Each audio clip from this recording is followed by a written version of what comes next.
Today we have to discuss the testing of induction motor part 1. On the induction motor we have to see the different tests, but in this video we have to see the no load test on the induction motor, lock rotor test on the induction motor, and a running up test, that is nothing but the loading test of induction motor. Before testing the induction motor, we have to know the what is the basic installation we have to do the induction motor in the industries. Whenever we have to install the induction motor in the industry, we have to mountain the machines on the foundation, and this foundation will be some distance from the wall of the building, because no vibrations will be go to the wall of the building. As well as we have to keep the height of the foundation at some level, so it will be very easy to do the maintenance work, as well as we have to take the readings of the machine, as well as we have to provide the sufficient spacing around the machine, so it will be very easy for the maintenance purpose as well as for the utilization purpose. We have to do the we have to install the induction motor properly. Then we have to discuss details about the test on the induction motor. In that test we have to see, first one is the no load test. Then what is the aim of the no load test? We have to obtain the variations of no load power and current, as well as we have to block rotor power as well as current with change in the applied voltage to the stator, as well as we have to determine the circuit parameters of the induction motor. These are the aim of the no load test and block rotor test of the induction motor. Then we have to discuss related to detail about the no load test. The no load test on the induction motor is similar to the open circuit test on transformer, and it is performed to obtain the magnetizing branch parameters in the induction machine equivalent circuit. In this test, the motor is allowed to run with no load at the rated voltage as well as at rated frequency across its terminal, and the machine will rotate almost run at synchronous speed, which makes the slip nearly equal to 0. This causes the equivalent rotor impedance to be large. Therefore, the rotor equivalent impedance can be considered to be open circuit, which reduces the equivalent circuit diagram of induction machine to its lower diagram. We have to see what is the equivalent circuit and what is the approximate equivalent circuit of the induction motor in the next slide. Then after the no load test, we have to find the voltmeter, ammeter and wattmeter reading when the machine is run at no load. Then this will be the different reading we have to obtain, that is line to line voltage at stator terminal, that is VNL volt, stator phase current, that is INL ampere in ampere, per phase power drawn by stator, that is PNL watt. Then we have to calculate the equivalent impedance, that is ZNL is equal to voltage, that is VNL divided by root 3 divided by current, that is INL in ohm.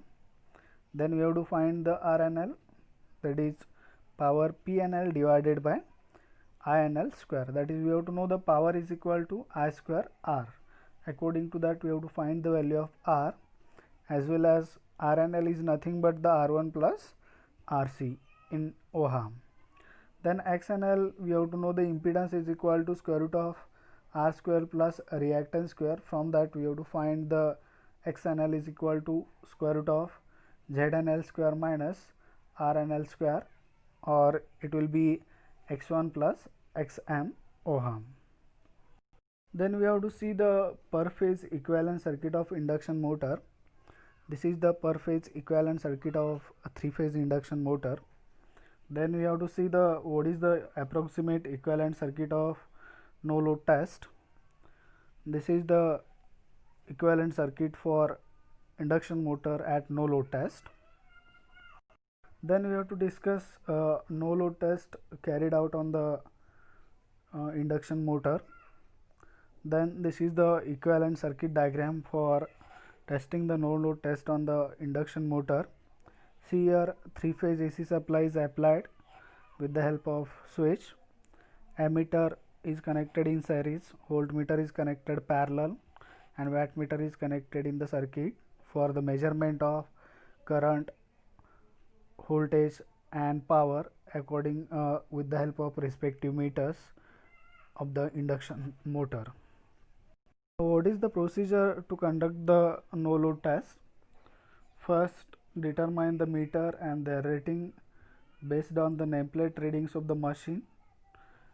According to the requirement, you have to select the meters. Then you have to connect the circuit diagram. Already we have to see how to connect the meters and induction motor in, or we have to give the 3-phase AC supply to the induction motor. Then set and check the variac, that is auto transformer, to be 0 output. Then first switch on the 3-phase AC supply. Then you have to close the switch, TPST switch. Then gradually increase the voltage applied to the machine to its rated voltage, and the motor runs at rated speed or nearer to the synchronous speed. Then we have to take the readings of voltmeter, ammeter, wattmeter and speed of the machine at particular voltage, and we have to note down the readings in the observation table, that is voltage, current, power and speed of the machine. From the no load test, we have to obtain the what is the value of no load current from the test and no load power of the machine, as well as what is the speed of the machine at no load. We have to observe from this test. Then we have to discuss related to the locked rotor test or blocked rotor test on the machine. The block rotor test is similar to the short circuit test on the transformer. It is performed into the calculated series parameters of the induction machine, like as leakage impedance. The rotor is blocked to prevent its rotation, and balance voltage is applied to the stator terminal of the induction machine at the frequency of 25% of its the rated frequency at a voltage, and where the rated current is achieved. Under reduced voltage condition and the rated current, core losses and magnetizing component of current are quite small percentage of total current, and we have to discuss related to the equivalent circuit of the block rotor test. That is, this is the equivalent circuit diagram of the lock rotor test on the induction machine. The slip for the block rotor test is unity, since a rotor is stationary, and the resulting speed dependent on the equivalent resistance is R2 dash goes to the 0, and the resistance of the rotor branch of the equivalent circuit becomes very small. Thus, the rotor current is much larger than the current in the excitation branch of the circuit, such that the excitation branch can be neglected and voltage and power are measured at the output of the motor. Here the rotor is blocked totally, and we have to get the readings from the various meters. That is, with the help of voltmeter we can measure the line to line voltage at stator terminal. It is VBR. B is block, nothing but the block volt. Then stator phase current is IBR in terms of ampere. Then per phase power drawn by the stator is PBR in watt. Then we have to calculate the impedance. ZBR is equal to per phase voltage, that is VBR divided by square root of 3 divided by INL in ohm. Then we obtain the resistance RBR is equal to PBR divided by IBR square, or R1 plus R2 dash in ohm. Relative, we have to find the reactance also. We have to know the impedance is equal to square root of R square plus reactance square. From that we have to find the XBR, block rotor reactance, is equal to square root of impedance square BR minus RBR square, or it will be X1 plus X2 dash in ohm. If it is assumed that X1 is equal to X2 dash, then X1 is equal to X2 dash is equal to XBR divided by 2 in ohm. Circuit diagram is also used for the block rotor test. Here we have to block the rotor, means rotor is not rotating. We have to discuss the procedure for block rotor test or locked rotor test of the induction machine. In that first one, we have to determine the meter and their readings based upon the ratings of the machine requirement. Then we have to already seen the circuit diagram, that is ammeter, voltmeter and wattmeter is connected in the circuit, and we have to take the readings of voltage, current and power. Then we have to first switch on the three-phase AC supply to the circuit, and we have to close the TPST switch. Then gradually we have to increase the voltage applied to the circuit or machine, and motor runs to the quietly close to the its synchronous speed. Then you have to take the readings of voltmeter, ammeter, wattmeter and speed at particular voltage applied on the machine. You have to repeat the procedure for other values of stator phase current less than its rated value. You have to note down the different readings, that is voltage, current, power and speed of the machine in the observation table. From the block rotor test we get the block rotor current as well as reactance, resistance, impedance as well as block rotor power of the machine. Then third test is a running up test or loading test of the induction motor. We have to show the diagram here. Here we have to apply the load on the induction motor. We have to apply three-phase AC supply to the induction motor, and load is applied to the induction motor, that is we have to connect the generator to the induction motor and we have to apply the variable resistor load to the generator. Whatever may be the output of the motor is directly connected to the generator, and generator output is connected to the load. This is the loading test or running up test of the induction motor. Then we have to see the procedure. First record the specification of the induction motor. Then second is arrange and measure the resistance of the load rack in the same manner as previous experiment for 6 different readings. It should be range from 500 ohm down to about 30 ohm. Use 2 banks of the load cart in series since they are rated at 120 volt, and the switch setting on the 2 banks should be similar. And third one is connect the circuit as shown in figure. Turn the bench panel shunt field rheostat to its maximum resistance, and note down, make certain your power meters can be handle the currents that you calculated in the pre-labs. If they cannot, then you need to short the current coils until after the motor is started. If your power meter has current clamp, current rating less than you determine, place the clamp around the wire to be measured only after the motor is started. Means you have to checking the current with the help of clip-on ammeter. Is we have to connect the AC supply to the 3-phase induction motor with the help of Verac, and connect the output of the variac to the circuit. Then turn on the bench mounted DC supply and press the set button to adjust the output voltage to 240 volt and current to 0.275 ampere by means of its knob. Then adjust the output of 3-phase variac to 208 volt between phase before running on the motor. Then press the output button of the DC power supply to connect the 240 volt DC source to the DC motor field shunt to generate the field current.